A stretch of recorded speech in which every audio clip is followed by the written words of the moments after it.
विश्व के अलग अलग देशों में रहने वाले अल्पसंख्यकों को लेकर एक सूची जारी हुई है। यह सूची जारी की है सीपीए ने, मतलब सेंटर फॉर पॉलिसी एनालिसिस।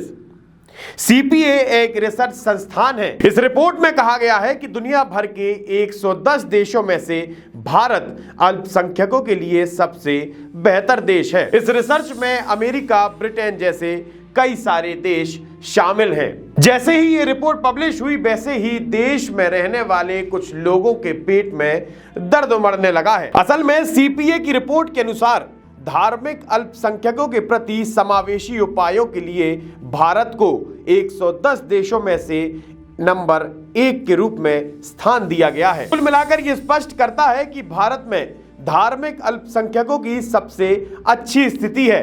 इसके बाद दक्षिण कोरिया, जापान, पनामा और अमेरिका का स्थान है।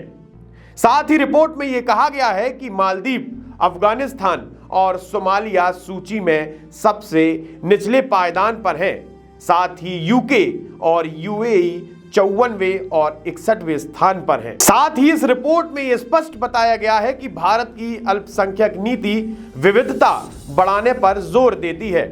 भारत के संविधान में संस्कृति और शिक्षा में धार्मिक अल्पसंख्यकों की उन्नति के लिए विशेष प्रावधान है। रिपोर्ट के अनुसार किसी अन्य देश के संविधान में भाषाई और धार्मिक अल्पसंख्यकों को बढ़ावा देने के लिए कोई भी स्पष्ट प्रावधान नहीं दिया गया है। लेकिन वहीं एक समय ऐसा आता है कि भारत में ही रहने वाले लोग भारत को असुरक्षित कहने लगते हैं।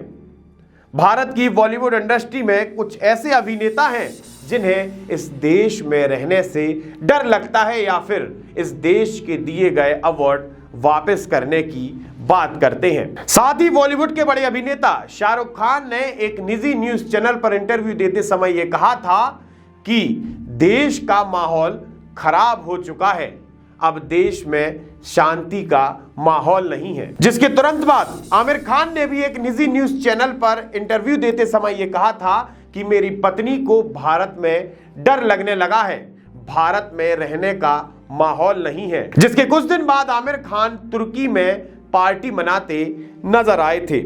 बात यहीं खत्म नहीं होती। बॉलीवुड के पुराने अभिनेता नसरुद्दीन शाह ने भी एक निजी न्यूज चैनल पर इंटरव्यू देते समय यह कहा था कि मुझे डर लगता है कि कहीं मेरे बच्चों को भीड़ घेर कर पिटाई न लगा दे। मुझे इस देश में मुसलमान होने से डर महसूस होता है। ये तमाचा देश के उन बड़े पत्रकारों के ऊपर भी है जो हमेशा ये कहते नजर आते हैं कि देश का माहौल खराब हो चुका है, देश में शांति नहीं है, देश में अल्पसंख्यकों को सताया जाता है। ऐसे कई सारे वरिष्ठ पत्रकार टीवी स्क्रीनों पर बैठकर मैगजीन्स में और न्यूज़पेपर में अपनी इन बातों को दर्शाते हैं। इस रिपोर्ट के जारी होते ही लोगों ने चुप्पी साध ली है। आप भी हमें कमेंट बॉक्स में कमेंट करके बता सकते हैं कि इस रिपोर्ट के बारे में आप क्या कहना चाहते हैं। इसी के साथ आप हमारे चैनल को सब्सक्राइब कर सकते हैं। हम फेसबुक, इंस्टा, ट्विटर हर जगह मौजूद हैं। आपका बहुत बहुत धन्यवाद।